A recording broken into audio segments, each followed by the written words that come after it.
nightmares in my head, I fear that the thoughts build up until I can't hear, that my mind fills up into a creature, and it haunts me somewhere much deeper.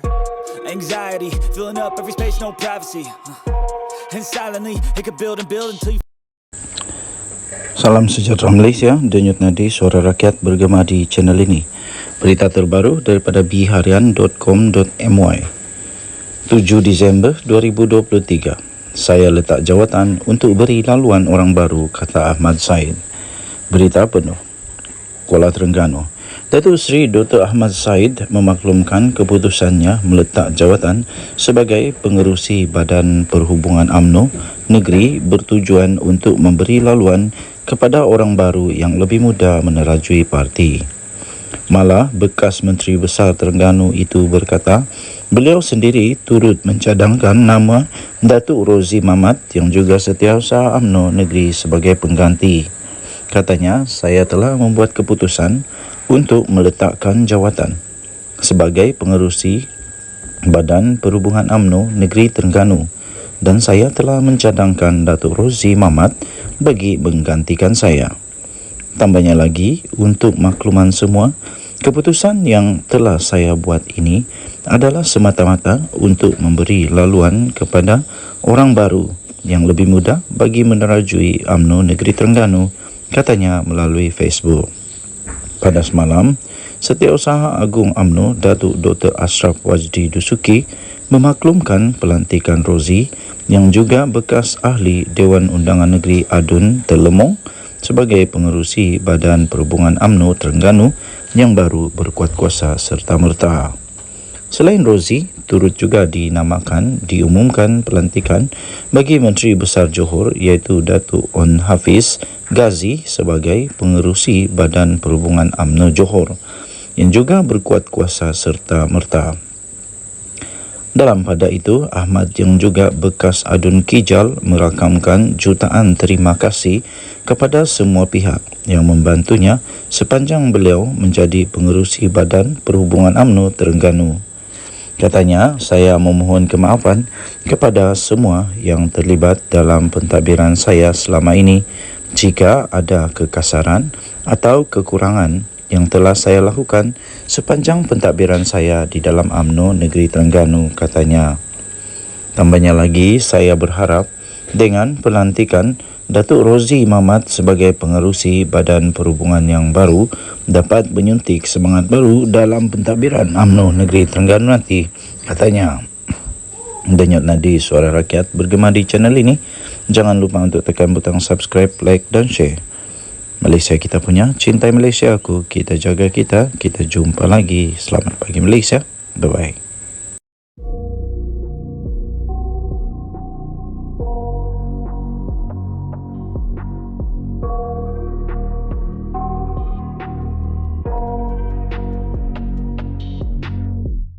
I got nightmares in my head, I fear that the thoughts build up until I can't hear, that my mind fills up into a creature, and it haunts me somewhere much deeper. Anxiety, filling up every space, no privacy, and silently, it could build and build until you... Salam sejahtera Malaysia. Nampaknya Sanusi dalam risiko besar sekarang untuk terpaksa beliau kehilangan dia punya pangkat, kehilangan dia punya jawatan, kehilangan duit beratus-ratus juta, berpuluh-puluh juta. Nah, inilah nama dia sudah jatuh di timpa tangga. Ini bukan setakat tangga, cik. Ini sudah jatuh di timpa kayu balak. Ditimpa kayu balak. Apa tidaknya Sanusi ada banyak kes sekarang rupa-rupanya yang kita mungkin terlupa atau lepas pandang kah. Kes pertama Sanusi yang hampir pasti dia kalah ialah kes dia menghina Sultan Selangor. Kalaulah dia dipenjara lebih daripada yang telah ditetapkan oleh Perlembagaan Negara Malaysia bahawa dia perlu untuk meletak jawatan, dia kehilangan semua jawatan, dia kehilangan hak, kehilangan kelayakan untuk jadi menteri besar, dia terpaksa letak jawatan. Habislah tidak ada sudah panglima perang PAS yang amat berani. Kadang-kadang celupar juga mulut. Tapi kadang-kadang celuparan itu memakan diri. Itu belum lagi kalau dia kalah kepada Vincent Tan. Kalau dia kalah kepada Vincent Tan, Saman, bagus kalau dia boleh bayar. Kalau dia tidak boleh bayar dan itu terpaksa dipenjara kerana mengganti bayaran yang perlu dia bayar, macam mana? Pun terpaksa dia letak jawatan jugalah. Sanusi mau tidak mau terpaksa kehilangan kelayakan. Semua jawatan dia, semua kuasa dia kalau dia kalah mahkamah. Berharap sajalah supaya dia menang. Tapi nampaknya sekarang dadu atau dadu itu di tangan bukan di tangan Sanusi. Itu kes Vincent Tan. Sudah ada pembayang bahawa ini pembayang saja, tapi pembayang itu selalunya penting. Sudah ada pembayang bahawa Sanusi mungkin kalah kerana mahkamah sudah membenarkan injuksi, menghalang daripada Sanusi berbuat balik apa yang dia buat dan menerbitkan apa-apa yang tidak betul lagi. Dan untuk memperkatakan perkara itu lagi.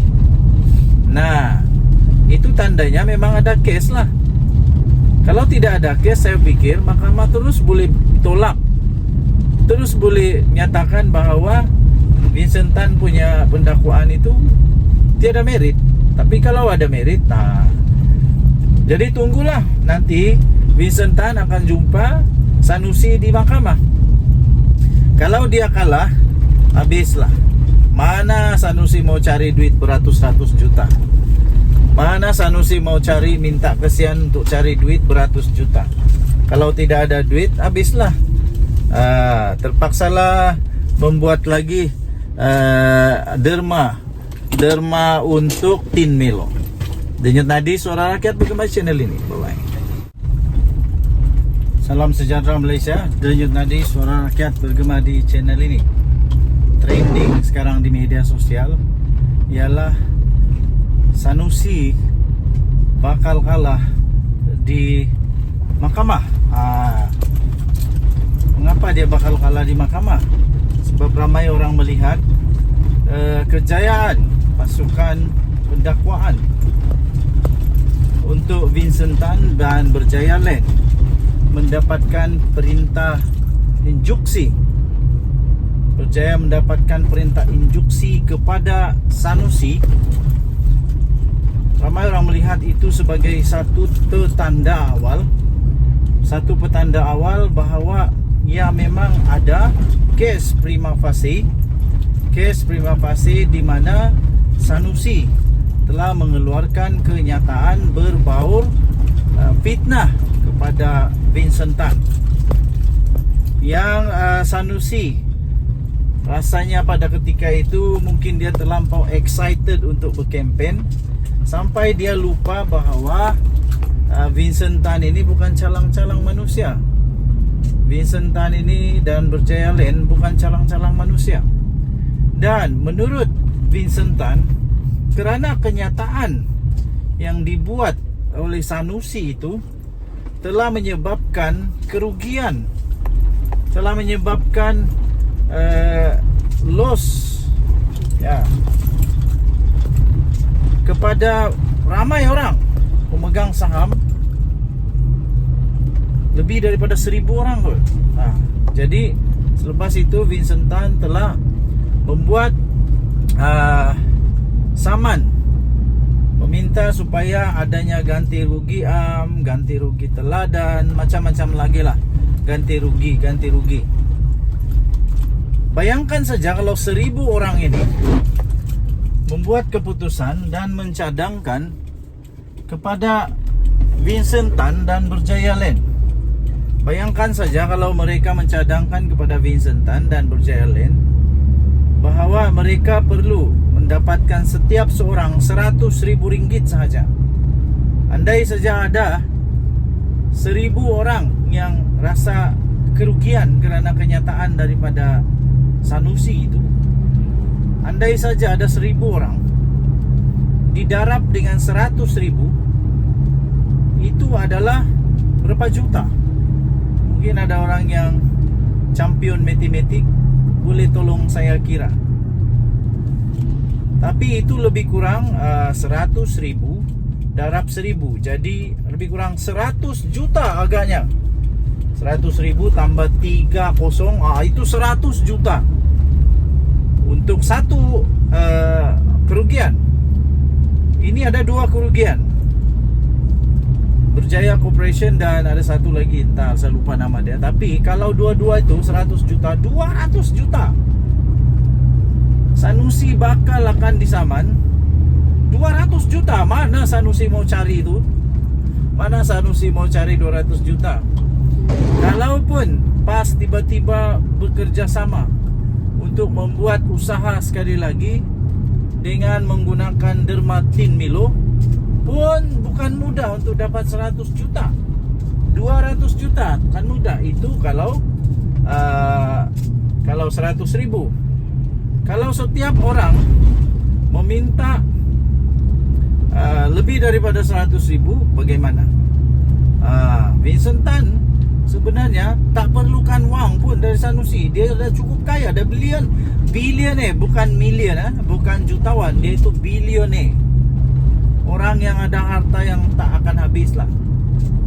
Jadi saya pun heran kenapa Sanusi pergi cucuk sarang tebuan. Kenapa Sanusi pergi kacau Vincent Tan?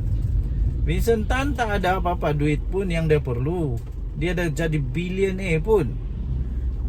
Jadi sebenarnya Vincent Tan, sama ada dia dapat bayaran atau tidak dari Sanusi, dia tetap sudah jadi bilioner. Tapi tindakan itu sangat perlu dilakukan oleh Vincent Tan supaya ada pengajaran, supaya tidak ada lagi dengan sembarangan, dengan suka-suka hatinya saja mengeluarkan kenyataan yang tanpa fakta bukti. Vincent Tan dah bagi peluang kepada Sanusi sebenarnya untuk memberikan bukti, mengeluarkan bukti daripada dakwaan dia itu. Tapi selepas tamat tempoh, nampaknya Sanusi tidak mampu untuk keluarkan bukti. Jadi nanti lawan di mahkamah lah. Yang Sanusi lawan ini bukan calang-calang, orang bilioner. Sanusi mau cari mana duit saya pun tidak tahulah. Okey, jadi tuan-tuan dan puan-puan yang dihormati sekalian, kalau Sanusi cepat bertobatlah, dia tidaklah ada masalah begini. Sudah satu masalah dia yang belum selesai, yaitu dia didakwa kerana menghina Sultan Selangor dan mempersoalkan Agung. Belum selesai lagi, sudah ada lagi kes dia dengan Vincent Tan. Persoalan yang paling besar, kalau Sanusi kalah di mahkamah dan patut dipenjarakan, dia akan kehilangan semuanya. Denyut nadi suara rakyat bergema di channel ini. Bye.